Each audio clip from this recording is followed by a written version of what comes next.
We're about an hour late. Sorry about that, guys. My channel is Discerning What Is True. Like I said, my guest today is Phil Langdon. He's from London, England. And we're going to try to talk about, or maybe I should say, Phil is going to try to share with us about Enumas Elish. If I said that wrong, I'm sorry. But anyway, Phil would like to share this. I think he's been working on this in the last week or 10 days, so to speak. I like the wallpaper there, All the right. flowers in the It background was there. it was So, here when we moved in. yeah. So, anyway, I'm sorry. I'll let you talk now, Phil. That's all right. That's all right. Thanks. I'm Phil Langdon from London. I'm 54. I know I don't look it. I keep saying that because I don't look it. That's why I keep saying it. I've written a few books about ancient texts. In case you've never seen this before or anything like that. I had what's called spiritual ascension or illumination about 10 years ago. And that's what I write about. I recognize it in these ancient texts, and I have to emphasize that these texts are not for the man on the street. They're not for regular people. They're for people who are already trained in the idea of reading about metaphysics, because they're all about metaphysics. That's why they're so difficult to understand. And they do certain things, they run a certain course, so you end up reading what effectively is like a modern Hollywood movie, and you don't know whether these people are historical figures or not, and whether you're interpreting what goes on between them correctly, and so on and so forth. But if you're familiar with the ancient mystery school traditions, you'll know immediately that they always followed a system that you could sort of surmise or summarize as the Tree of Life. And the Tree of Life is just a basic philosophy of a relationship between what is singular and what is dual. That's the basis of the Tree of Life. So it shows you them individually at the top of the tree. And because it relates to the processes in the natural world, the fact that the seed grows a plant that ends up reproducing its original seed again, that's a loop or a cycle that goes from discreteness to continuity, back to discreteness again. To the seed, the discrete version of a plant. The plant, as it changes over time, is showing you its contents over continuity. It is the continuity of the seed. And in this sense, we have in the Tree of Life, you're shown what's singular and dual first of all. Then you're shown how they relate to each other, and then you're shown the result of their relating to each other. So it's the same principle as the seed that makes a new seed. You start with one thing, you introduce it to duality. There's a marriage between them, and a child or a product of their unification. And that product is the same as the thing that started the process in the first place. So it's a loop. You're being told about a loop. And you see that loop throughout nature, seeds to new seeds, over and over again everywhere. So that's really the tree. That's why it's called the Tree of Life, because everything in life follows this procedure. It's like an archetype. It's a structural, a basic structure of how nature proceeds. And in being the structure of nature as an archetype, you can derive answers and solutions and concepts from it by investigating it. And if you want to describe the nature of creation, for instance, you're going to start at the beginning at some kind of origin. Right. The issue is always, is the universe, has it expanded from a point, or is it just an eternal system? Well, that's a big question. They can't answer that in science to this day. They don't know. Right. To any degree of certainty. So what we're dealing with, we have to say that these books like the Enuma Elish are ancient attempts at describing reality. And in my mind, after having dealt with this book, the Enuma Elish, I'm writing it up now because I've been through the whole thing. And it looks like it's a book that focuses on the key issues of existence and why they exist. So it's really a poignant book that's very succinct in 7 short tablets that covers the main issue of existence and why we're here and what we can do about it. It's basically that. But of course it has to explain where we are in the first place. That's the first thing it does. And it does it by using personifications of the 4 levels of this tree of life. Okay. So it literally personifies the tree of life as if it's telling you the nature of the cycle in the first place. And then it goes round and round inside metaphysics, which is what it establishes at the 4th level. Okay, and you have to see how that works, because me telling you that is not going to explain how Well, it's just going to kind of go over your head somewhat in some ways, and because well, you're not going to. Because you're not going to just believe me. You know what I mean? I have to show you. I have to explain it to you. Right. For it to become clear and understandable. And we did go through this before, but that was a preliminary, and I've actually started writing it up properly. So I'm 1/3 of the way through the first tablet at the moment, having finished graphics as well. I'm doing graphics for it. Right. But really, it's one of these mystery school books that is designed to educate the student on not only a bird's eye view of reality, as it were, but a very thorough understanding of the nature of metaphysics. That's the focus of the Enuma Elish. So it's not just a creation myth. It's an explanation of why there is a creation and what it's for and what we can do about it. Because it's portrayed as a problem creation in this book. It's a problem. And they personify in the book the various issues at the zero condition, as if they are people complaining about what has taken place. Right. It's almost like you've got a palace and a load of people have turned up and trashed it. And now you're saying, who are these people? What are they doing in my palace? Why have they trashed it? What is the solution to this problem? How do I return my palace back to its pristine state? That's the Enuma Elish.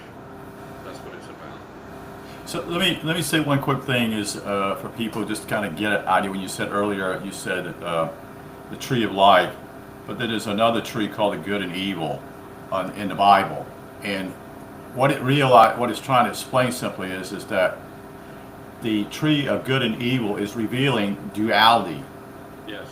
Because one, we do good and we do evil, which is what the complex of what we're all about. Because we do good things and then we do evil things, okay, in our lives, day by day a lot of times, and we don't recognize simply that's the duality of what we are. The framework is within us, and that's why we are not basically not at peace with our own selves, so to speak, or we just simply are not even aware of what we're even doing. A lot of people just do these things because they react.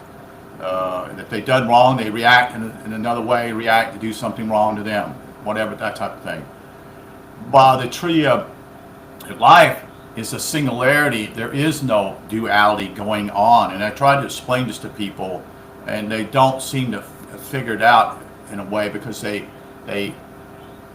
just sort of say, I am, this way. I'm singular. And I'm like, no, you're not. No one on this planet, as far as I know, is that, except a few people. And one is you, and the others are here, what I would call angels, who are doing other things here on this planet. So there is no one else has done that, you see. And you've got to understand it simply as we're looking at a perspective, simply a needle in a giant haystack, in a way. Not many people are going to figure this out. Not many people are even going to have any interest in this, because simply is they're not at that stage in their life. They're not hungry for that, so to speak. That's why they do what we have reincarnate. That's why we reincarnate here many times, you see, so to speak. So let me drink something here and let you go ahead and talk. Yeah, we're kind of stuck with it. There's so many things to say about that. I mean, being a human being, you're born ignorant, you don't know, you have to find out. But a lot of people think there's nothing to find out. Life is just there at the moment, and what's all this talk, what's all this suggestion about greater things. You know, they talk about heaven. Well, I don't see heaven, etc., etc. All they know is their experience. So it takes for thinking beyond that to wonder if there is anything greater or beyond as such. And when people do that, I get the impression that they're happy with the idea that yes, there is something beyond, and I'm happy enough with that. It's fine, you know, there's no problem. But if there is a solution to the idea of creation being a problem, it would be a good idea to know what that is and why it exists. Right. You know, You really want to, you kind of want to really know why you're even here, the purpose, not to, you're not the basic things, you know you're here to quote unquote, you got to survive. So you have to have food, you have to have shelter, you have to have a job and a way to survive on this planet, so to speak. Okay. And a lot of that's all people know. And that's fine. Like you said, you know, they just have to reincarnate again and again type of thing. And that's what most people don't understand. And then you have the religious particular perspective, which we won't go there a whole lot today because we've talked about this many, many times. But there has to be what I would call a deep desire even to look into these things and have what I would call a sense of knowledge, that not knowledge, but be able to think on your own for yourself, so to speak, and pursue that. Because if you don't, you're never going to find it, you see, like I said. And I'm not trying to be negative here. I'm just being direct and honest. There's so few people who will grasp this, you know. And we've talked about this many times. And I'm familiar with the Bible a lot because simply that's where my background is, or, you know, type of thing. So when I read something of this nature here, I am confused in a lot of ways because I know they're using characters. They even state they're talking about the creation process in it. Okay, so there's something they're trying to get over to people, such and such. And I think, as you have said, simply is that in the past, there are people who have gone to mystery schools. So obviously there were mystery schools in the time of what we would call I don't know if it's Chaldean or Babylonian, which I guess is Babylonian more than it is Chaldean. And so, and then I wonder simply is, in one way, it's a question, did the Jews get this information from them? That is, the ones who were in the mystery schools? Is that what was brought down? And then what happened? They simply changed the story. You know, how we would say, there's a story written back in 1800, such and such happened. And so what we're going to do from the 1800s, we're going to change it to a modern deal here. We're going to start over again with a story, but we're going to use different characters and such to explain what we're trying to talk to in the year 2000, so to speak, compared to 1800, you see. Yeah. If you watch a movie today, and nobody tells you that this is made up with a load of actors who aren't actually the people you see them portraying. They're just acting. It's all made up. If you didn't know that, you might think that is real events, a retelling of real events in history, when really it's just a bunch of people who've written a script. See, right. The question is, what is going on in the content of the script?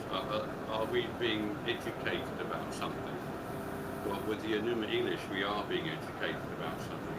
It's the issue of metaphysics, and that's always the subject of focus in any mystery school, no matter where you go in history. The idea of a mystery school is suggestive that they're telling you a mystery. You're going to find out about a great mystery because you weren't born with that knowledge. Right. It's only a mystery because you weren't born with the knowledge. It's something you discover during your life. Right. So when you discover it, it's no longer a mystery. Right. You see what I mean? So you don't talk about it in terms of mystery. But if you're talking to people who have not discovered it yet, you're going to talk to them as if you're a Hollywood scriptwriter, because you're not interested in history. You're interested in conveying essential ideas. Right. In order to do that, you need some relatable means to do that. Therefore, you're going to characterize and personify. aspects of objective reality, because that is the subject of your study. Effectively, what you're doing is becoming aware of what there already is. That's the study of a mystery school, so they can take you into the metaphysics of what's behind it. So you can recognize how one relates to the other. Could we it does this in a very concise and proper manner. When you realize what they're talking about and why they're going round and round metaphysics, you realize they're doing it for mystery school students on purpose, not the regular person in the street who doesn't know what they're reading in the first place. Right.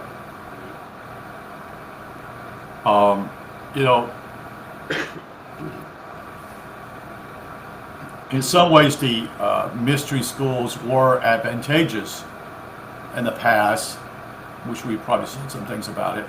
But also, there's, it's like almost as though a scientist in some ways is in a room messing with all kinds of products, what we call chemical things in a vase here, and they're pouring water into something else and trying to see what, and then they're doing this over here to see what's going on in some ways to realize this in some ways. In other words, to see if it's objectively true or not, so to speak. And this is somewhat the same thing, except you're not a scientist in some ways here. You're looking for eternal life. That's what you're looking for. You're looking for, maybe that's not a good word, eternal life. Maybe find out why you're here and your purpose is what is here for. You see. Yeah. There's an issue with the way we use semantic refer to this issue. Because if you say something like, I don't know, I'm sure most people have seen The Life of Brian by Monty Python. There's a scene in that with a bunch of people who surround Brian, who isn't any messiah, he's some guy. Right. They think he might be the Messiah because he's had to pretend that he's a preacher for 5 minutes to get away from Roman soldiers. Right. And then they ask him, what is the secret of eternal life? And that's a very misleading question. In detail, you realize it's a misleading question because eternal being is an aspect of your own self anyway. In the first Right. place. Right. And as soon as you realize that, it begs the question, well, what's the point in doing anything if I'm already eternal? Right. How can I be looking for eternal life when I've already got it? So now this begs the question, well, where is the focus of this idea that there is something to do? What does it mean? What are you transforming or changing? You are already eternal, so why do you need to change or transform anything? Well, if you realize it, according to this philosophy that they're using in the ancient past in mystery schools, they're identifying us as spirit, which is singular, using a body which is dual. Right. So we can apply the tree of life to not only an overview of the total reality that we are part of, but we can apply it to various parts of that reality, like a human being, and realize that those first two levels, the first being singular refers to the person as a spirit, and the next level below being 2 points referring to duality is their physical body. So now we can use the tree of life to compare with a human being. We can look at the idea that at the bottom of the tree there's a new point created within the three when they're unified. Right. So at the top two levels, 1 and 2, you've got spirit and the physical body. The level below that, those 3 points are joined into a relationship. So now this is a human being. The idea before is that there is spirit, and there is energy or a body to occupy. Right. In this middle central level of the tree of life, at the 3 points, that is now a human being who is in their body, as it were. And the level below that shows a new point inside that triangle to represent the fact that they need to generate something. Why are they generating anything? Because their original condition is void. The nature of spirit is no thing, is nothing. So when we don't have physical life, we only have the nothing of our own nature to contend with. So the idea is and it's purely subjective. In this nothingness, we can invent anything, but it means nothing. It doesn't affect us. It's just visual. It's like watching a movie. You're not actually involved. So the issue is, well, you need something greater than nothing. Yeah. Right. Because that's what you're going back to. Right, And you've right. been there before. It would be nice to create something that makes, you know, your existence seemingly worthwhile. Wow. Right. That whole process is about coming to know the fact that in your nothingness there is in fact a thing. It's there, and all you're doing by coming through this experience and ascending is becoming light, so that you can see it. Yes. See, that's basically all that's going on. Your nothing nature, the true nature of spirit, is black, it's dark. There's no light. So the Right. introduction of light into that is the issue. See, and that issue is what is being dealt with in the Enuma Elish specifically. They don't say in modern terms, and light was introduced into the abyss. Right. No. They tell it to you in the style of a movie. Right. And they say they tell you that for instance at one point who is it? I think it's Ea. Ea is Thoth in Egypt. The god Ea from Babylon is literally Thoth. He's the god of wisdom. He's a personification of wisdom. So it says in an early part of the Enuma Elish that he consults his vizier. That's like his first lieutenant, you know, his right-hand man. Right. And who is the right-hand man to the cloud? Well, it's the angel. Angel. You know, so now we're talking about the cloud and the angel of metaphysics. So it's conveying metaphysics to you through personification. And it's talking about these two issues as if they're people of the story. To delineate it for you as a student who's learning. When you're learning, it's very different to when you know. You know what I mean? You have to go through it. You have to be systematic when you learn. Right. First it's this, in simple terms. Now we get slightly more complex still, very complex at the end, so that you can understand it because you've done all the basics. That takes time to learn that, and the basics here are the tree of life and how it applies to things. See, so you'd study that first, and then maybe in your second or third year you start moving on to simple texts in a mystery school, because you're there for 7 years. It's Right. a 7-year period, that teaching process. Right. You know, and who does that these days? I don't know of anybody even doing that. I mean, not even right. that. I don't even know. I mean, if you did someone do this, pretty much would be undercover because no one would know about it, so to speak. Also, I mean, it would be someone sharing what I'm saying. Well, there aren't any mystery schools now, but if they were, would even people put forth the effort to even pursue those? You see? Yeah, you need to see the result, as it were. For instance, when people think about commerce and business, they can see very rich businessmen who are the testament to how business works when it works well. Right. You know what I mean? So where are all the people walking around who are the exemplification of how ascension works?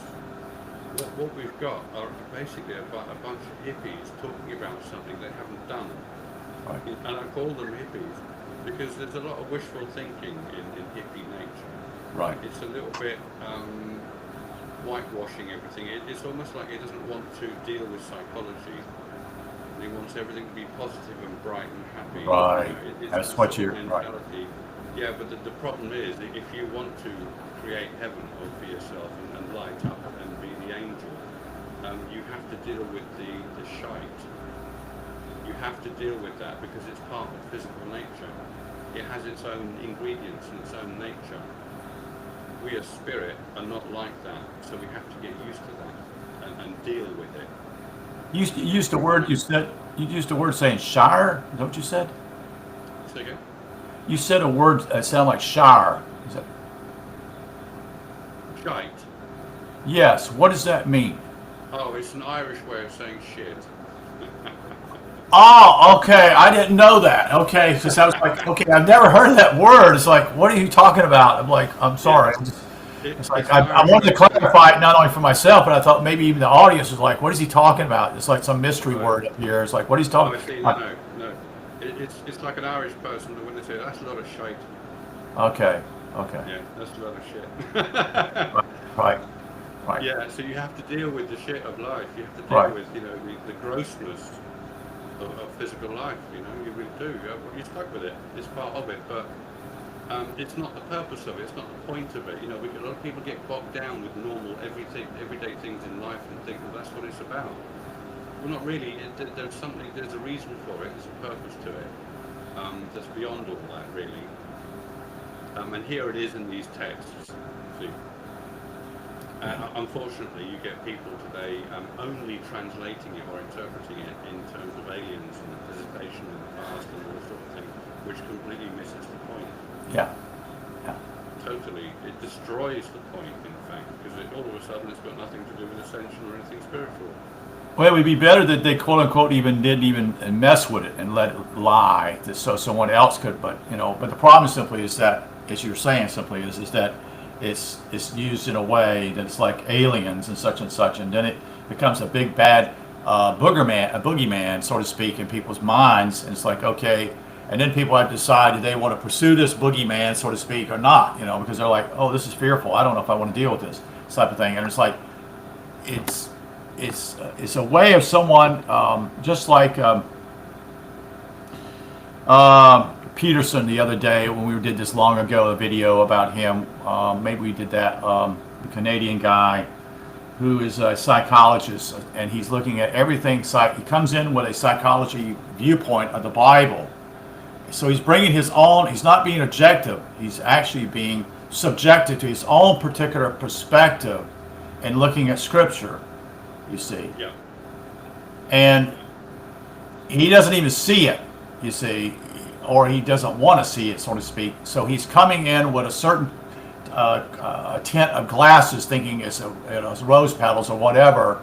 And then what happens simply, he garbles it all up. In other words, he even mixes it even more up, so to speak. And it's actually, and then he acts as though he's got the supposed answer, as we did this video long ago. And it's just really sad, because simply it's basically based upon presuppositions, because you come in with your own framework and you say, oh, this will fit right here. But we've done that before. I don't want to go off on that, but I just want to explain to people simply, this is a struggle for people, because they just like the religious people, they bring in their own presuppositions as though it's true. It's a literal interpretation. No, it's not. No, it's not. But this is one of the easiest things to do, so to speak. But anyway, I don't want to get off on that, but I'm just saying simply is that for the audience, such and such. So I hope I got an audience here today. I don't know. This is a little bit, I don't see anything. This is a different type of equipment here for me, so I've got to learn all the ins and outs of it. But anyway, go ahead, Phil. I didn't mean to interrupt, but I just kind of want to explain a few things, even for my own self. But yes, it's a different story by these people trying to explain something deeper. Yeah, they don't know about the true zero state. Right. It's a very unfamiliar concept and thing to most people. I feel they've never encountered it before. If you mention metaphysics, it sounds like a subject that philosophers deal with sometimes, and it doesn't matter because it's only them who deal with it. And here is real life, the ins and outs of the working day. This is where it's at. This is the way that it's perceived, as it were, in the sense that we are simply surviving, and when you die you pop off and that's it. There's nothing else to worry about, no need to think about it because you're dead. So what's the point in thinking about anything beyond that? So here's the lack of philosophy in general life. It's only when you start philosophizing that you realise you wouldn't mind having an answer to these issues. But what are the answers to these issues? Did people really know in the past or not?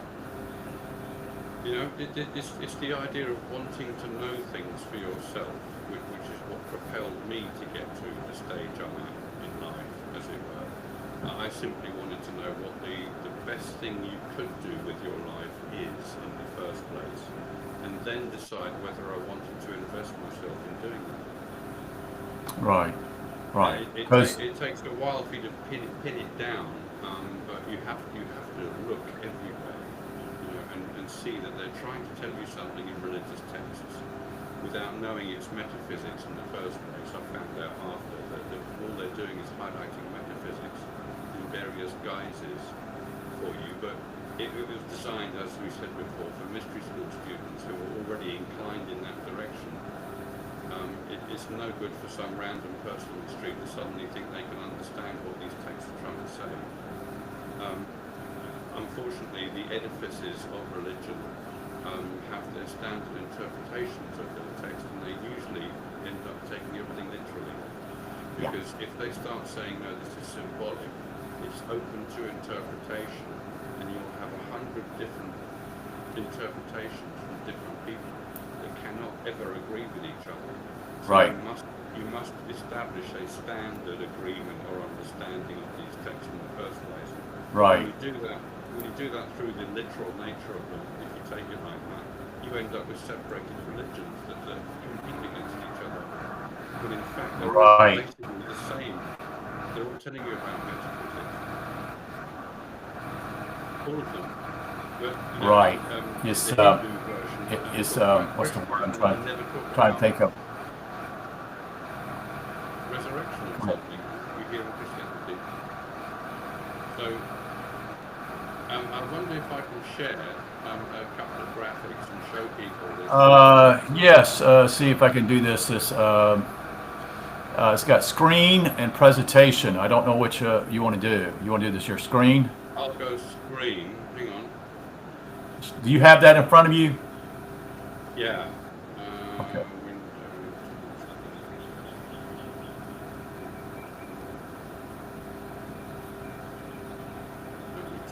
Hang on. You have also script, teleprompter, which I haven't messed with those at all. But anyway, I'm assuming you have the same thing in front of you as I do. Hang on. Yeah. Sure.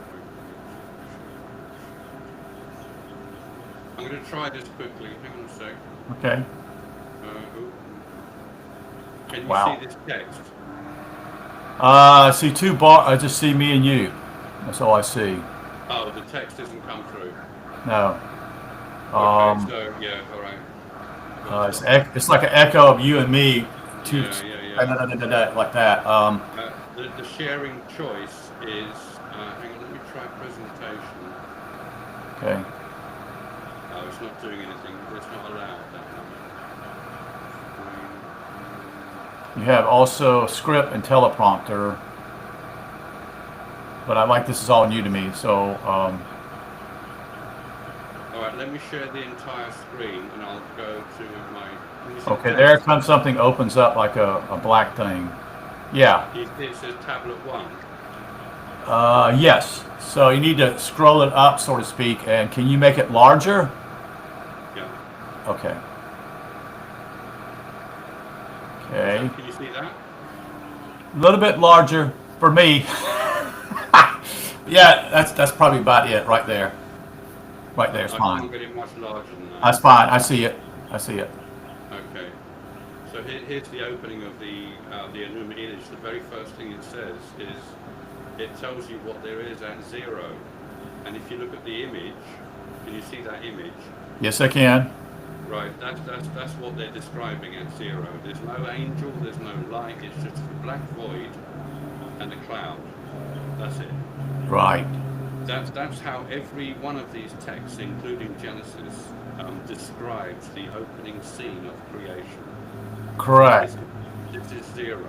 So this is where I struggle with, like I said. So they're basically coming in with a different character, a different thing here, revealing, different names like Tiamat, I guess how you pronounce it, the abyss, and Apsu is the cloud. Right. The thing And then is, one they use the salt water and the fresh water also, which you just revealed. So I remember I was like, okay, what is this about? It's because I just threw me for a loop, so to speak. Yeah. So if you look at the nature of the two words, the two names of these two characters, Tiamat, it says the word Tiamat derives from Tiantum and means "oh sea," the sea, the open sea, the Right. ocean. Right. Tiamat is also referred to as Umu Huba, meaning river of life in ancient Babylon, the mother sea who formed all things.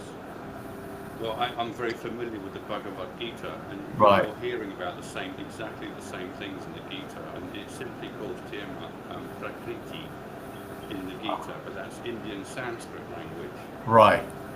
So Tiamat, the mother sea who formed all things, is a monstrous embodiment of primordial creation because she contains this cloud. That cloud is part of Tiamat, revealing an ancient view of the abyss as the vast original waters of existence, which is at zero. There's no time passing in the abyss because it's infinite. Right. It's pure continuity, deriving from the infinite pulse. See, even though it's at zero time, where does it come from? Well, it's come from an event that occurs in time in the universe. How bizarre is that? See, that's one of the strange things about it, that you only know in hindsight. You would not know this at first of all. It would be after you actually ascended in your life that you would actually, we would actually understand it far clearer. Correct. Yeah, because when you ascend to zero, so you understand what the nature of zero is. Right. Because that's what you experience, and here they are delineating it to you, they're explaining it to you. It comes from the infinite pulse, that's my explanation, because I know where it comes from.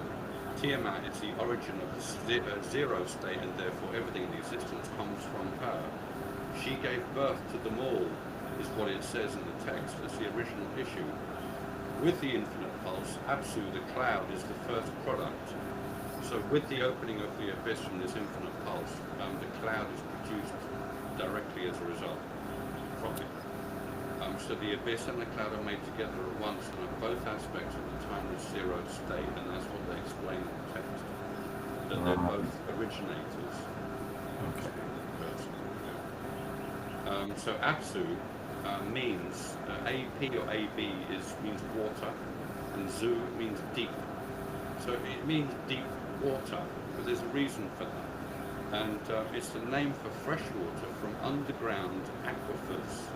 That's tubes of the empty tubes in the ground underground that have clean mineralized water. Water. Correct. It's not salt water from the sea. No. This It's not even lake water. Yeah, this is water that's cleansed. Right. It's pure. That relates to the cloud, because the cloud is the refinement of the zero of the abyss. Which So reveals purity within your own self when you eventually get there. it's the greatest refinement of anything manifest. Okay. Okay. It's the diamond, refined diamond, as it were, as if God has been chiseling away a piece of rough stone and turned it into a diamond. So that diamond is now this cloud. Right. And the rough stone, the origin, the clay that was used to create this cloud is the abyss, because that's the mother of all things. That's where everything comes from, apparently. As well, according to the Bhagavad Gita, everything comes from the womb of Prakriti, it says. It's exactly the same principle. So the text of the Enuma Elish belong in an ancient mystery school where students would discover the symbolic and metaphorical meaning of its contents under guidance. It was not intended for public consumption, open to misinterpretation. Tiamat contains and maintains the cloud, which is Apsu, as the creative principle and summation of all the natural elements before the world was born at zero. Together in this timeless state, Tiamat and Apsu mingle their waters together. It says that they're together, and they are both forms of water. So the next issue, the only other thing that can occur is the appearance of an angel who appears as light, a point source of light, at the end of the right hand that comes out the front of this cloud. We appear in that spot when we turn up in the abyss. Right. And because we are light in that case, and the abyss is a zero-dimensional state, every point in it is the same point, effectively. So if you introduce something over here, it will appear everywhere at once. So Right. the appearance of light in the dark abyss turns it bright white, it floods it with light, and that is thought of as the fiat lux, or the first cause that generates anything that we can call creation. Because you've introduced light into an infinite potential. We can go into it in terms of, in analytical terms as well. That's what I like about the fact that I've experienced it and I can analyze it. as a physicist or as a mathematician or as a philosopher. See, there are these different ways you can analyze it and come up with good reasons. Illustrations. Yeah, good illustrations as to what it represents and why it's there and why it works, etc. Because you've been there. Yeah, I've actually seen it. Yeah, because you've been there, so you don't have a theory, you have a fact. Yeah, you could say it was a subjective experience and therefore it doesn't matter, but if it corresponds with all these ancient texts and mystery school material, then surely it does matter, because this is what they're talking about, and it's an experience that we can all have. So this, I'm sorry. No, just to validate my last point, really, that if other people have the same experience, and they all write this down in their own way, you're going to recognize it when you have it. So this is the gold nugget, or the needle in the haystack, so to speak, because that's why Scripture said, there be a few, and a few is not, it's subjective. It could be just one or two. We're not talking about 20 or 50. We're talking very, very few. And I guess the word needle meaning simply is just so small in a haystack, you'd be lucky if you even, seen it or found it. But, what would you do with it, so to speak? And that's another thing you could ask yourself in the question, because why is it there? But also the whole deal simply is this, is that it was never meant for the many, because they knew that the many would never pursue it. You see. Yeah. You'll find the same statements in the early Enuma Elish. You'll find the same stuff in the Book of Genesis. And the other idea simply is people will say, well, that's not fair. And I'm like, why is it kept from us? It's like, no, nothing's kept away from you except your own self. You're responsible to find the truth. That's a heavy word, but maybe if you want to know the truth, you have to pursue it. And I've done. You have to be discerning. Right. The discernment is one of the greatest qualities of that, because you can easily be fooled into thinking something's true when it's not. Right, because I've gone through certain jumps, different groups and such, and wait a minute, I've gone in this group for 6 months or a year or whatever. It's like, no, that's not true. But it took me that long to even see what was going on, so to speak, and say, no, can't be that. Then I go in another group. So it's kind of like getting your feet wet, so to speak, in a lot of ways, because simply is when I've gone through those things, it doesn't mean that I've attained anything. That's not what I'm saying. I'm saying simply is that being fooled, we're all going to be fooled, in some ways, until we figure out, wait a minute, no, this can't be true. This doesn't make sense. Or I've got to discern this and see, how can this work out when they're saying this stuff? Oh, I see what he is. This guy or this woman could be a false teacher. And you see that, and it's like, no, she's a con. It's a con, so to speak. But I don't know even if the people are doing this are doing it because it's a con. Some may think they're actually found the truth, and they've conned themselves completely too. You see. Yeah, that's right. That's right. I mean, but anyway, I didn't want to. But I'm saying simply is that, I've talked to you many times when we talked about how many groups I've been involved in, and especially after my mom's death, it basically has kind of caused me to, wait a minute, I need to pursue some of these things, and I have time now. I don't need to be pursuing other things. And it's so many there's so many things you can pursue. Okay, so this is not, again, that's part of free will. Yeah. That's not God's fault. See, this is what people want to do. God's fault. No. You are responsible. You have free will. You have, in a lot of ways, no excuse. You have the opportunity, you see. When you get to the top of a mountain, you know damn well you're at the top of a mountain. Yeah. And you can see, I've been to the top of a mountain, and I've seen, not in what you're talking spiritually, but I've been in a physical deal, and I can see everything below me. The only thing that keeps me from not seeing as well is my eyes, you see. But I can see how far I'm up, and how to trek up what I call hiking up this particular mountain, which I've done in the past. and seeing, okay, I'm really tired, such and such. Let me just sit here and just enjoy the view. You see, um, Mm. and, but you only, again, like you're saying, you looking from the mountain. Anyway, we've gotten off digress here, so I'll let you continue on. Sorry. Yeah, that's right. The introduction of light into this zero condition is what is first discussed. So they introduce you to the condition, and then they say, here is a new state from this condition. And it's referring to the fact that the introduction of light is going to cause a result. It's going to have a consequence. It's going to change the zero state. And the rest of the Enuma Elish is like an argument about why that has happened, and the fact that they wanted to return to the pristine zero state again. Same issue in the Bible with Cain and Abel, or Adam and Eve. You know, Adam and Eve are rejected from paradise apparently, and their whole ethos from then on is to return to paradise. Right. So Right. what I mean, it's the loss of paradise and the regaining of paradise. Right. So that's what's going on in the Enuma Elish. Right at the beginning here, it's just introduces to the main characters, and it's like Genesis 1:3, you know, that says that God said, "Let there be light," and there was light. So that they're going through they're telling you about the simplest thing first, and then they're introducing the fact that an angel appears in this situation as light, and then there's a consequence to that. So let there be light is the idea of God hovering over the surface of the waters at the beginning of Genesis. It's a bit like saying, you see, you can take it two ways. If it's the origin at zero and we've only got the cloud, then the Spirit of God hovering over the waters is the cloud. Right.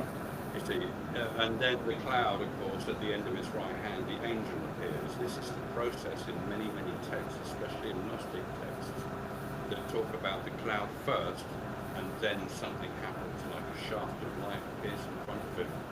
You know, I think it's on the origins of the world. He says, "I'm the only one, and I'm the God myself." You know, this cloud, as if somebody's writing a movie for him. Right. And then all of a sudden, it says that God proves that there is one greater, with a shaft of light, of course, and that's the same principle as saying an angel is introduced into the abyss when they ascend, which is a zero condition, and by doing so, they alter that condition. They change it by introducing light. So it's like saying that God said, "Let there be light," and there was light. You know, and we're just about to go into creation in Genesis. Right. Likewise, in the Enuma Elish. So I wanted to point out as well, if we can ascend without being a modern scientist, as people did in the ancient world, there's the impression you have to know everything to be an angel or to ascend away. It tells us there was enough poignant knowledge and wisdom in the past for essential purposes. It's not how much we know, which is what you get the impression of these days. You need to know everything about everything. Right. But it's what we know that counts. So it's the poignancy of your knowledge that counts towards your ascension, not the idea of knowing everything about everything. No one can do that. Nobody knows everything. Right. Angels are clever, in other words, and can fathom and teach the repetitive nature of all things objective.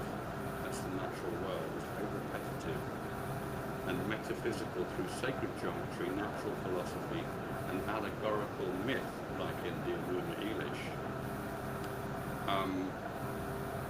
So that the first issue that comes out of this introduction of light into the abyss is that it generates a spark of what we refer to as creation, and the first thing you're going to get is energy and an expansion of physical space. And those two issues are governed or highlighted by Lamu and Lahamu. Right. Right. See, so we can refer to the cloud and the angel as Lamu and Lahamu for a start. We can Right. identify that because that is the root situation that generates the first instance of creation according to these texts and according to the experience. These texts are categorizing the experience of ascension as the moment of creation as well. See, I'm not saying that. I've read these texts and I've realized why they're saying that, so I'm repeating it to you to say this is what they're doing. It may not be my opinion that that occurred, but it seems to be logical that that is going to happen, because there's only one zero state ever regarding the entire universe. You can't have a selection of zero states, there's only one. So When you say zero state for the audience here, it's basically singularity and the spirit. it's the nature of singularity itself. Yeah, Right. it is timeless. Right. Yeah, timelessness is a Because zero state. because in a time state you would be in a physical world. Is that Right. correct? How to say Yeah. that? So when you're in a timeless world, you're no longer in the physical world. Yeah, in the abyss there is no cause and effect in and of itself. You're introducing an effect by being the angel that ascends to it. Okay. By itself, as the abyss and the cloud alone, there is nothing. There's no cause and effect. It's Now, just like that. can it be compared? Maybe I've asked this question before. Can it be compared to the observed and the observer, as some people say, or is that a misnomer? Yeah, that's an ideal way of referring to it, but it kind of reduces us to just an observer. You know, Right. we have emotions and experience and history and what have you, or characters and what have you. It's a bit cold, it's a bit analytical. I use it as well to highlight the fact that it's very fundamental, the situation. The only thing to observe at zero is a cloud, and you are Right. the observer. Right. See, there's nothing else to see. So it's the root of all observation. And At zero, it's the source of everything that could be made and formed. Therefore, it's the root of creation as the creator. It's referred to as the creator. So the first two from Tiamat and Abzu are Lamu and Lahamu, the Babylonian versions of the gods Shu and Tefnut. So there are equivalent gods in the Egyptian myth that you can Right. follow that show you the tree of life as well. I'm going to show you quickly the Egyptian tree of life because it's first. It's just on this page here. Can you see it? yes, I can. Okay, so there it is. So at the top you've got Ra, or Atum Ra. Then we have Shu and Tefnut, the equivalent of the beginning of creation, which is electromagnetism in space, effectively, or energy in space. Right. Energy is discrete. Space is obviously the domain in which energy is Created. yeah. From that simple condition, we end up with well-formed galaxies, stars, and planets, and so on and so forth, and moons. And the normal everyday nature of the cosmos is epitomized by two gods that are called Geb and Mut. Right. But in the Babylonian, they're called Anshar and Kishar. Exactly the same. The only difference is their gender is reversed. In the Egyptian version. Yeah, I remember it said something when I was reading. It said they were reversed, and I still was trying to figure that out. I'm like, okay, I'm confused. So, yeah, so it's just the fact that you can talk about the nature of spirit and energy in two opposing terms, and it takes us to yin and yang, because in yin there's a bit of yang, and in yang there's a bit of yin. right, You never have one alone. It always comes with the other. to pack the two. Right. So the total spiritual environment, if you like, the pure spiritual environment, it's a cloud in it that has a physical quality. So you can never actually get away from having anything physical in what is purely spiritual. You see what I mean? Okay. And in the opposite sense, everything physical that we call existence, the spiritual quality is reduced to practically zero Zero. size. So Right. we don't actually notice it. You only notice Yes, that's right. in actions and nature, the nature of things over time. You'll know them by their works. And there's how spirit reveals itself over time. You know them by their works. In other words, that by their example, how they live their life, so to speak, is what you're saying, somewhat. Is that Yeah, right? so yeah, in the same sense, yin and yang always have a bit of the other in it. And Right. because in this sense, you can say that the sky or the cosmos can be spoken of as male or female, and material nature can be spoken of as male or female. Okay. It just depends on what you want to highlight. So long as you show that they are opposites and complementary, it almost doesn't matter. Okay. Because Anshar, An means sky. So Anshar is the greater sky, which is the cosmos. Right. Kishar is Ki means earth or material nature. So Kishar is the material nature of the cosmos. You see, so that they're encapsulating the entire cosmos by highlighting the space and the material of it. So See? when you say that Kishar, which is actually now male, correct? Kishar is female. Female, okay. Yeah. But it's representing. It's not, is it still representing the physical, or is it representing the spiritual? It represents physical material. Kishar. Okay. Okay. That All right. is physical material. Yeah, in the same sense. So it's similar to what you're saying with. I just forgot the. Gnostic. Yeah. There's something else I want to say. It's had it on top of my head.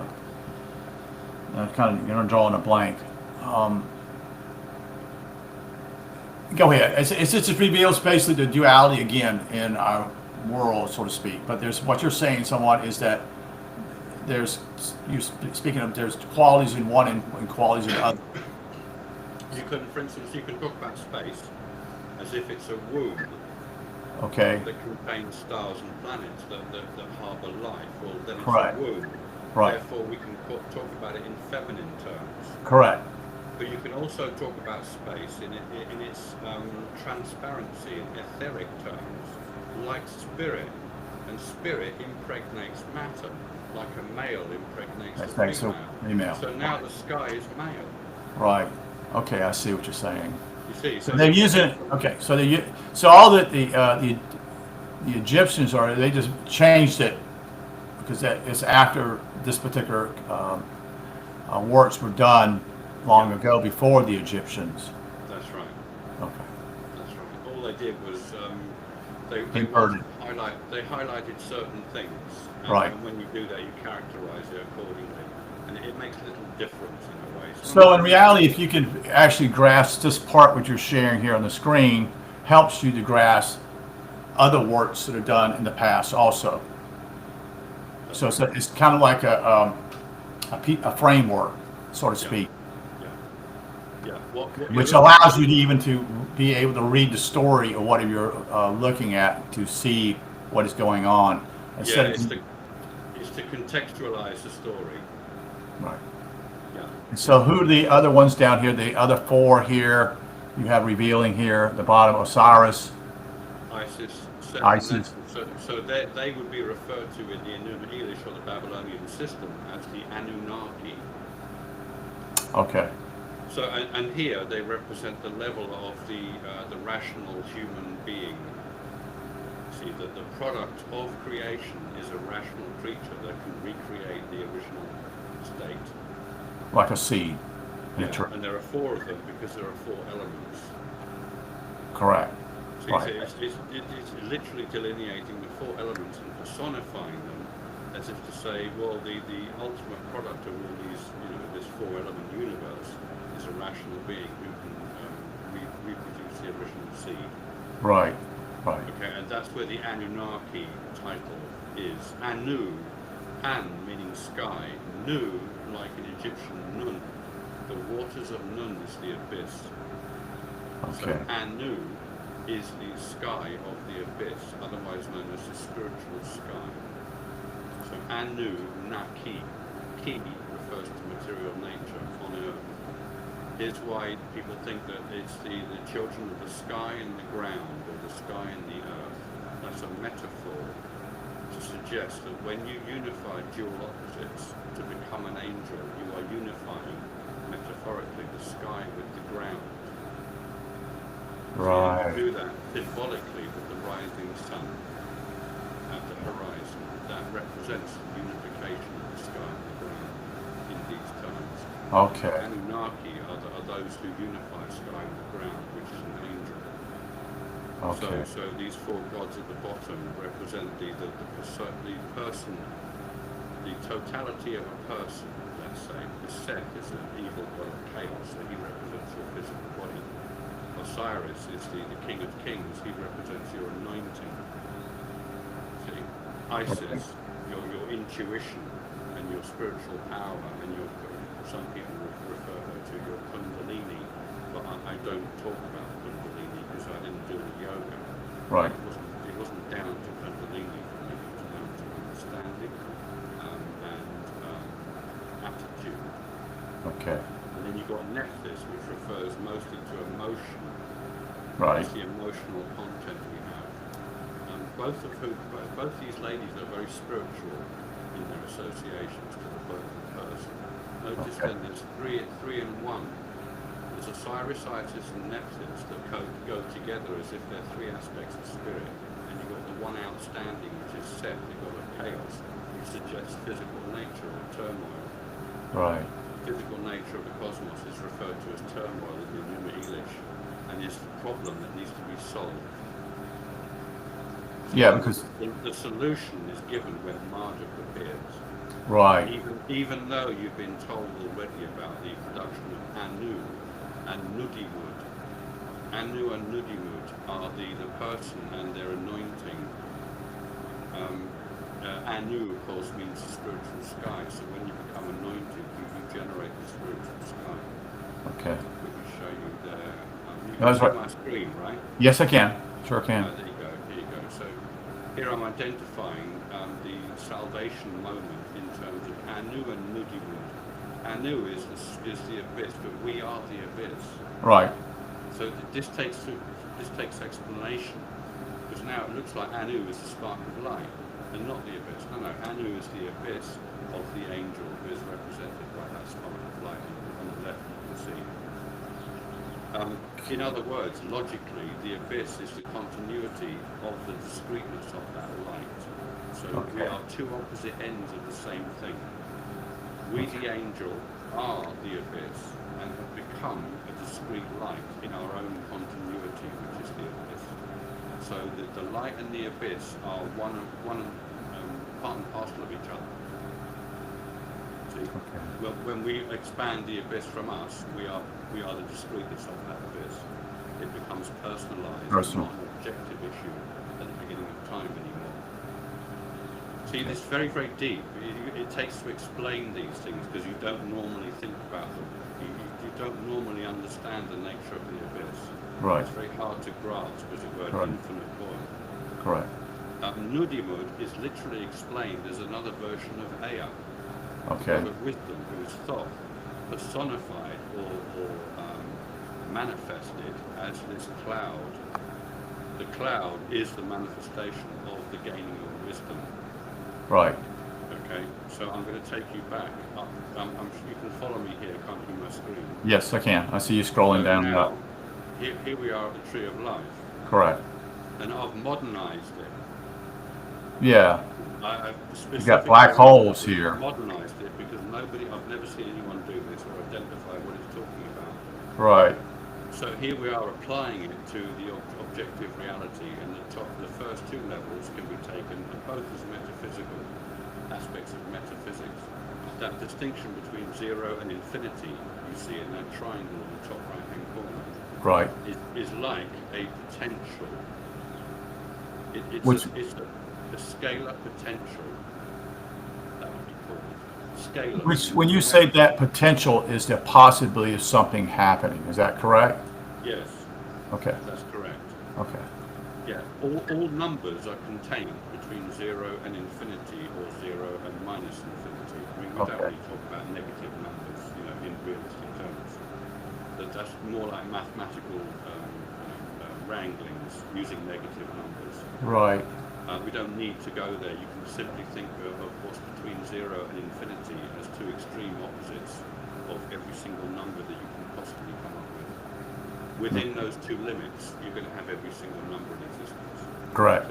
That makes See, sense. So the entirety of creation supposedly is contained between 0 and infinity. If you see what I mean, Okay, so you're saying, when you say infinity, you mean simply it's going from either positive numbers or negative numbers. Is that what you're saying also? Yeah, you can ignore negative numbers because Okay. they are simply magnitudinal. They have a magnitude. But you can go from 0 to 10 million. Yeah, 10 million is still not infinity. Right. I mean, I was just giving it, for example, is a large number. It could be trillions and trillions, quadrillions, da da da da. Well, I don't know if there's such a thing as mega trillions. I don't know if that's such and such. But anyway, I'm not a mathematician, but I see what you're saying. Some of these, It would be quartillion. how do you? Quartillion. Okay. I think the one above trillion is quartillion. Okay. Um, so you can see how the tree of life on the left-hand side, this series of 10 points, is really a process of a relationship between 1 and 2, or Right. singular nature and dual nature. At that second level, we've got Lamu and Lahamu relating to the crossover point between the zero state and the initializing of creation. This is how they're breaking it down. They're comparing it with the tree of life as being of 4 levels. Right. They've got Tiamat and Abzu as the first level at 0. Then they've got Lamu and Lahamu. Then they've got Kishar and Anshar as the universe, and you can see it actually correlates with this Okay. graph. Diagram. For you. Okay. Acceleration is equivalent to gravity, and the universal issue is gravity and physical mass. Yeah, that's what the what's his name talks about a little bit. The older guy who's still alive. I'm trying to think. Penrose? Yeah.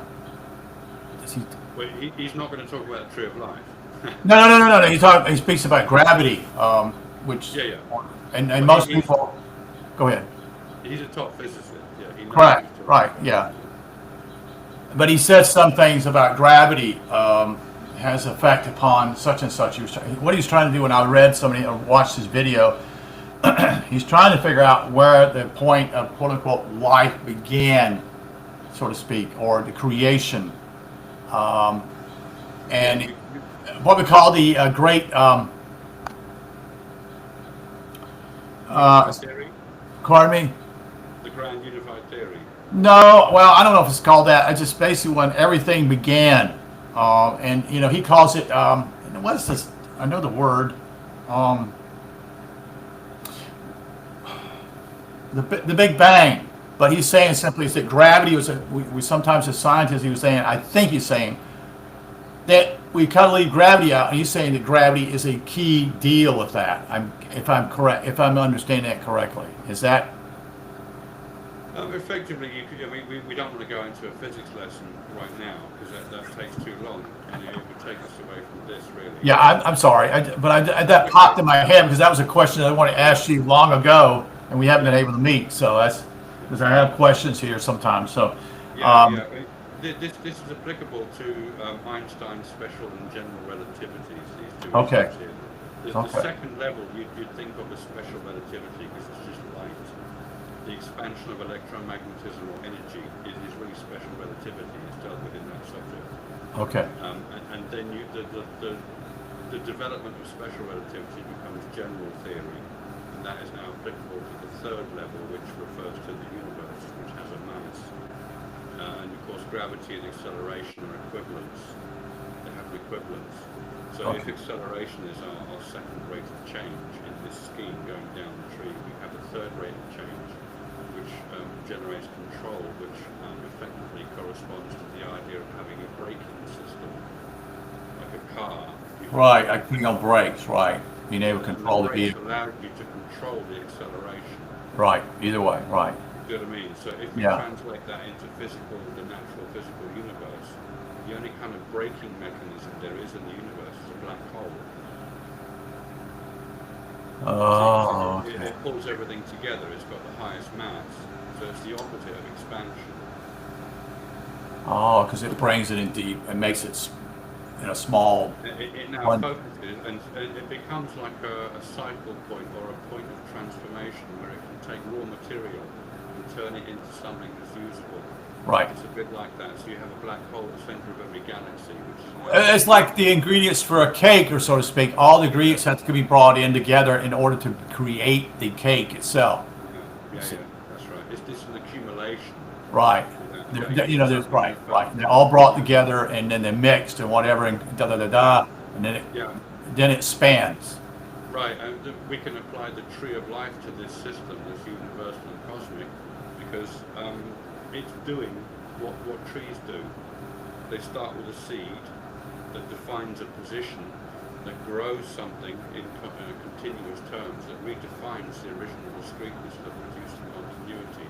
So it really is a loop, a handover relay between discreteness continuity, discreteness continuity, which is very, very fundamental and archetypal and quite natural.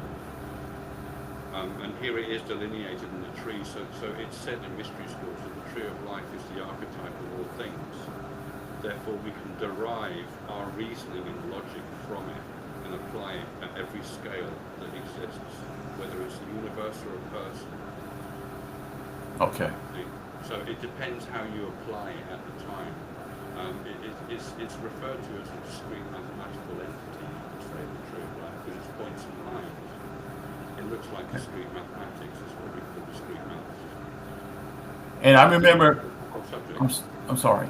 Go ahead. That's a whole subject, discrete maths. So I did that. So did you. Okay. So yeah, I mean, if you take the second level down the tree as pertaining to metaphysics, you're talking about the potential it contains. But of course, in that condition, the light is introduced, which is the angel coming into ascension, and they change that state, so now it goes to creation. So at the second level is a crossover point between the zero state of the singular top, Right. the condition that is produced by that change, which is the universe, is Right. produced by that change, as if it's a tree growing from a seed that has now been germinated. So Right. if you take the cloud as a seed in the ground of the abyss, our introduction as light is almost like watering the seed so that it can grow. Right. Notice also we're using natural world metaphors to talk about metaphysics. Right. You see that? Right. Yeah. This is how we can access it, by looking at the natural world and seeing the process in creation from seed to new seed. There we can see and apply to the generalization of reality and realize that there may well be a metaphysical seed at the root of this existence. Okay. That's what we're being told about in these Right. texts. But the Innu Ethos is very, very succinct, the Innu Ethos, because from now on, once it's done this tree of life thing, by ending with Anu at the fourth level, which suddenly returns back to spiritual nature, you've got an overview there of the purpose of the cosmos, to reproduce its seed. And then it repeats metaphysics over and over again on the first tablet, as if it's a conversation between different characters in the metaphysical condition, talking about, well, creation has come from this, we don't like that. We like it to be zero, but now that it's turned into creation, we need to come up with a solution and turn it back to zero. How are we going to do that? We need someone to do it. We need a hero. Here comes Marduk. Marduk. Right. Who does that? See, that's the Innu Ethos. That's what it's about. It's about redeeming creation because it's a mess, supposedly. It's like mopping up a terrible stain on the floor. Right. Right. Right. That's how it's portrayed. Right. And they do the same in Gnostic texts. I'd compare Gnostic texts with Babylonian texts. Egyptian changed the genders and developed it in different ways. So what you're saying is the Gnostic texts are very clear with Enuma Elish in Yeah. ways. They're Similar. coincident with Babylonian texts. Yeah. Right. And then the Egyptians do something to it and change it vice versa in many ways. Yeah. They do the reverse. They do it in the opposite. So every aspect of the tree of life has a male and female opposite anyway. So Geb, for example, is just highlighting the male aspect of material nature, but we can highlight the female aspect of material nature as well. See, and say that things are born out of the womb of a female. Right. Physical Right. nature. We come Right. from our mother's womb, therefore she's a physical being. That's- Produces That's why it's why we see all the time later on in the medieval times that you have a man and a woman together, and they're in an artwork, and then there's a child, so to speak. You see, so which creates a new, it creates a new you, I guess, in some ways, a new seed. The tree's been brought together, so to speak. I don't know if that's a good way, but yeah, okay. I'm sorry to get all tangled up That's here. okay, but this text does the same thing as all the other texts by retitling the cloud Okay. Every time it goes around the cycle to tell you, it's informing you about the nature of metaphysics, and there's so many ways of looking at it, it has to do it over and over again, several times. Okay. Every time it does it, you think there's a new character. It's not. It's the same thing, renamed. Yeah, that's the struggle. It's like, okay, what is this all about? You know, because I'm kind of I'm lost again, so to speak. That's really the truth. Because simply it's like, oh, what's this about here? Okay, this doesn't make any sense to what I've been taught before or whatever. You know, because I'm comparing it to the Egyptian, so to speak, or whatever, or the Bible. Yeah. In the Enuma Elish, it simply says that Anu is born from the sky and the ground. Anu, and then from Anu, Anu begets Nudimud, meaning the angel produces the cloud. So it's just telling you about that last stage at the end of the tree of life down the bottom. When you become a physical person, you can become an angel and rise to the top. That's what it's telling you. But you might not know that, because in the Egyptian it's got 4 children who are Anunnaki, instead of just Anu and Nudimud in the Babylonian. But the Enuma Elish is a simpler version of the myth of Heliopolis, which is fleshed out. Okay. They've simply fleshed it out and given you more detail and maybe things to grab hold of, because now the 4 children are the 4 elements, but the 4 elements is what we are made of. Right. So it's really talking about our position as rational beings who can ascend like Osiris. And they're containing the entirety of our nature in those 4 children. The same occurs with the Enuma Elish. They just don't tell you that. They just tell you that the ascension comes from the unification of sky and ground as a symbolic metaphor to the person who ascends and becomes an angel. It's the same principle, it's the same story. So, and then as soon as they finish telling you that process and cycle, they're going to repeat the nature of metaphysics at the top over and over again, but give you a conversation that tells you what creation's no good. We've got to solve it. Go back to the top. Go back to the finish. Start over again. So to speak. Yeah, you're just staying at the top now. You're staying at the top. The thinking of the top is this view. It's the view from the top of the mountain that sees creation as a problem. And here we are at the solution. How are we going to implement this solution? In fact, Tiamat says something very interesting shortly. Let me just quickly find it, because creation is thought of as unfettered and kind of feral. And the angel and the cloud is described as 2 divine brothers dancing around, causing trouble to Tiamat. So they're dancing around is a euphemism for the fact that they generate creation that is unpleasant when compared to the zero state, which is pristine paradise. So let me quickly find you this little quote.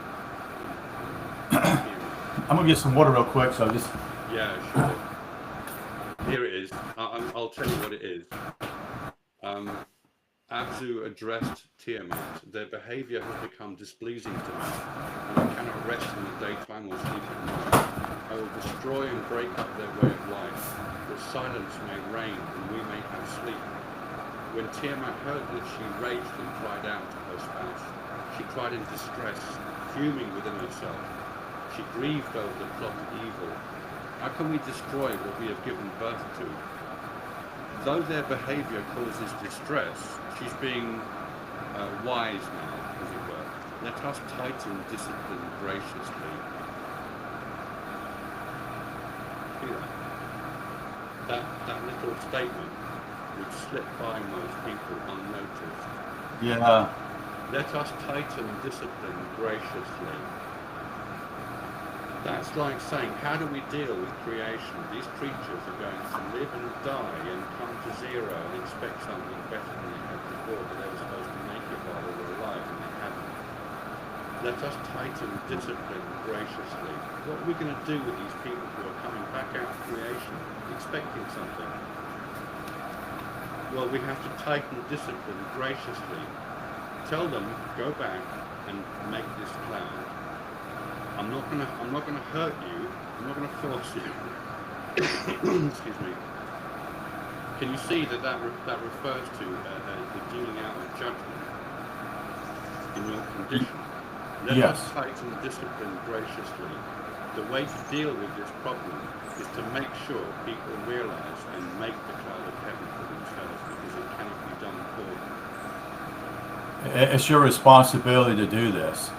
And again, like you're saying, it's just another, when you pass away, you didn't make heaven within yourself. And then you got to come back in. You're being taught later on, I don't know how many years pass, so to speak, but you're told, no, you got to go back. And the person may say, I don't want to go back or whatever. It's like, no, you didn't make heaven within yourself. So you have to go back. You have to reincarnate. Pardon me? It's self-evident. Yeah. It becomes Okay, self-evident to you that you haven't done what you were supposed to do. Right. Or Right. you haven't done what physical life gave you the potential to do. You haven't fulfilled that potential. So I'm afraid you're going to have to do that, because it's all there is. Right. You're going to be stuck with your own abyss otherwise, and there's nothing in it apart from your imagination. Right. Right. We talked about that long ago, that you basically be stuck there, and if you refuse, you're going to be stuck there. And so what happens? Go ahead. Not necessarily. See, you'll be there for a while, because there is a consensus reality on the other side, and it's the spirit world. Right. That is not just the abyss and your subjective nonsense. Oh. There's a lot to this. Yeah. There's a lot to discover and a lot to explain. Yeah. Okay. That you only get a hint of when you go through these texts. There was a lot more around. A lot of texts were burnt and destroyed in the Library of Alexandria as well, the fire. A lot of the ancient texts were kept in one place, which is always a bad idea, because if they're destroyed, they're all gone. Yeah, and all we've got left are these scattered texts. Some of them we found. The Nag Hammadi Bible was found.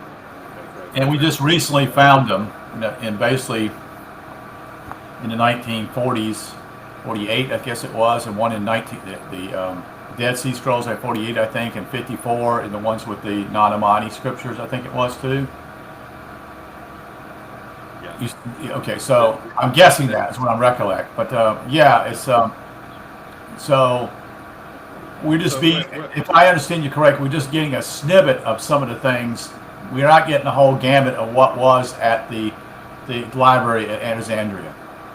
Yeah, exactly. The Library of Alexandria would have had a lot more detailed scripts about all sorts of aspects of this. I mean, you'll probably find a lot of it in the what they call the Rig Vedas, which is reams and reams of writings about metaphysics and the spirit world and what to expect. A bit like the summation we have that's now called the Spectacle of the Dead. That's a very short summation of what to expect, as it were. And it fits with everything else you know, by the detail. Right. It won't tell you about these things. It won't tell you everything. It tells you what you need to know. You don't need to know everything about that up front. You'll find out. What you need to know is what's going to get you there. So you basically, what they're saying is like you're learning how to fly, and so you're taught the essentials first to be able to get off the ground, how to start the engine, what you're supposed to do mechanically, and then be able to get it off the ground, and then eventually be able to steer it whatever kind of way, and then eventually get yourself back onto the ground safely. Exactly. That's a very good metaphor, actually. That's a very good metaphor for this principle. Yeah, you're learning how to master your own flight. In other words, you're learning how to master the fullness of your own nature. Right. And that fullness incorporates metaphysics, so you're going to get to know what that is, especially as a mystery school student. So when you say that basically they had all this stuff in Alexandria, was a lot more what I call tidbits, or not if that's a good word, tidbits, or far more information about the details that would actually give the explanation far more. Because basically, if you were not an angel, you could not explain this to me because you've gone through the ascension process. That's so, right. So there would be a problem simply is people would get to a certain part, and then they say, "Well, okay, that's great, but how do I do this? Or what am I supposed to do? How do I get off the ground, so to speak? I think I know what I'm supposed to do, but I don't know if I get up there, can I come back down? Anyway, I'm saying this, but this is the struggle But then you also have to realize simply as the opportunity of man has been found, these things that once were a part of the mystery schools, partially is to give a validity of what's out there or what once was out there in the past. Now, this doesn't mean that everybody in the past was angels, neither. You see, because everybody thinks they're, oh, they had it all. There's such and such. No, you don't understand. It took someone to initiate an initiative to take these chances and spend 7 years of their life. And that doesn't mean I'm guessing this, even after 7 years, they may have not yet gotten it then, neither. That's right. It depends on you. Yeah, it depends Right. if you really want. Yeah, if you want to do it or not. If you want to know or not. That's Right. coming out. Right. You get literally what you put in. So if you really, really want to know, you will. You'll find out. Right. The thing is, you can find out everything intellectually as well and spout about it as if you know all about it. But there's never going to be that experiential quality. No, it's just You knowledge. may end up misinterpreting certain things as a result if you don't realise that's another way of referring to an experience. Which you Yeah. only know if you have the experience. Right, because you've never been on the other side, so to speak. Right. That's Because right. I'm like, you've been on earth before, but you've never been what I would call in heaven. Right. And this, in a way, another description of it is seeing heaven from the outside. It's a complete view of your best nature, let's say. So let's say you come from heaven. There's the idea of the cloud as the creator. So we can say, well, we've come from heaven in the first place because we come from the cloud. That's the creator of everything. Everything has come from heaven, but it's the creator, so it's the devil. So how can you say it's heaven? It's both. You need a more discerned way of looking at it. And here it is delineated in this text, or telling you it creates things, but it redeems it as well. It's not Yeah, only the this is, creator, but the redeemer. The yeah, only 'cause you distinction see that- is between objective and subjective. Right, That's a distinction. right. How is it the creator and not the redeemer at this point when it's objective? That's the creator. But now it's the redeemer when it's subjective, and you experience it as redemption. See, Yeah. that has to be conveyed as well. That's very badly misunderstood. I actually still see people today claiming that the Bible is evil because it's pretending to be great when in fact it's talking about the devil. A lot of people make this mistake. They don't realise the cloud is both. And they don't even know about the cloud. Well, that's again they made the duality again. That's the God and Satan. It's like there's two. And that's what I'm thinking. It's talking about something. That's what I think they're talking about. So they see it as evil because it's all about this physical stuff, and they killed such and such. But in reality, none of that took place. No one was killed. Someone. See, that's the other things. People they don't see. You're looking at it literally, but yeah, I see people now jumped off the religious bandwagon and gone to the other stream, and well, it's got to be the other way. It's no. That's not that way neither. You see, Yeah, it's evil. Yeah. Another problem with that is that this idea of an underworld or an original state is down below, and we associate that with hell.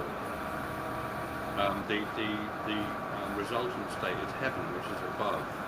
So we have this basic identification with below and above. And when they talk about Lamu, Lahamu, and Apsu at the beginning with Tiamat, they're referring to the idea of an underground water. Through metaphor, of course, all plants and vegetation grows from the ground up to the sky toward the sun. So we have this correlation between the idea of beginnings being underground and therefore murky and mysterious and sort of dangerous and not Dark. good, Right. not good, not great, not divine. No. It is a slight misnomer. It is still divine. The divine is at the Alpha and the Omega, which is one and the same, but it depends how you view them. There's two opposite ways of viewing the same thing. Like a coin has two sides. Right. It's a single coin, but it has two sides. Right. And there are two different things on either side of the coin. Interesting. It's the same coin. Right. You want to share some more of your notes? Right. Were you going to show some more of your notes? Or you got to go. I should go, actually. I don't know how long we've been talking for. About an hour and 30 minutes. Yeah. And I need to make some food for Food. the other Alfie's turning up. Sure. Deal with whatever's left in the place to deal with. Are you available the rest of the week? I think you mentioned one other day, maybe, or not? I may or may not be available on Thursday because I'm using this time to talk to you now this week. I'm going to have to do something else on Thursday. Uh-oh. I've got to sort something out across the road. It's all about timings. Okay. You know, Thursday is my only other day off, so it's the only chance I get to do things here. And if I can't do it Tuesday, I'll do it Thursday. I don't do it. I follow what you're saying. You see what I mean? So Yeah. there's always something to do, and some of it is timed. And it has to be done by this time, otherwise it's ruined, that sort of thing. Right. Like plants, you have to water them, otherwise they dry out and they die. You Right. have to do it at a certain time. Right. Yeah, anyway, yeah, I had to I hope. I'm sorry about all that's taking place today. That's right. It's a new system. Yeah, at least it So works. what are your feedback? Give me an idea of what you think about how this has worked out. You did quote unquote about 15 minutes begin to quote unquote break up a little bit. Oh, Okay. And so I dropped all my bars that are open. I dropped just to one now, so to speak. So it will hopefully eliminate that. right. But I also was curious, is it pretty self-explanatory when you see what you hear? Yeah. It's neat, They also, it's good. pardon me? It's very neat and very easy to understand what's going on. Yeah, and you can actually be, you could actually do it yourself. In other words, you could ask me questions. In other words, you could, it's vice versa if you wanted to do that. It's kind of weird, but You would host. you'd be the host and I'd be the guest, so to speak. Yeah, yeah. There's no one else I do that for, so I've never really bothered doing that because you. Yeah, I don't know how to do it neither, so I kind of stay away from it. So, I'm not sure. okay. See if I can. Okay, they have what they call leave or stop. So I'm trying to figure out if I stop communicating and ask you a question afterwards here before you go. So I don't know which word means. I don't know what it means. I don't know what to do. Leave means come out of live. That's what I'm thinking too. And stop means completely everything. Presentation's over with. I think if I click leave, I'll leave the studio and you won't be able to talk to me. Yeah, because it says leave studio means that, and then X means in session for, and it is here. So I'm going to do this right quick here. I'm going to see what happens. Going to leave now. It's good talking to you, Phil, if I don't see you anymore here. So it'll be next week we would get together again, is what I'm gathering. Yeah, sure. If that works out. Yeah. Okay. Hold on just a second.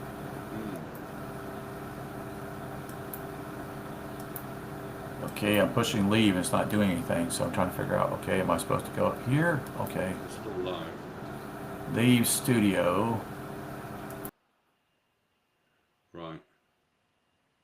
And I'm live by myself.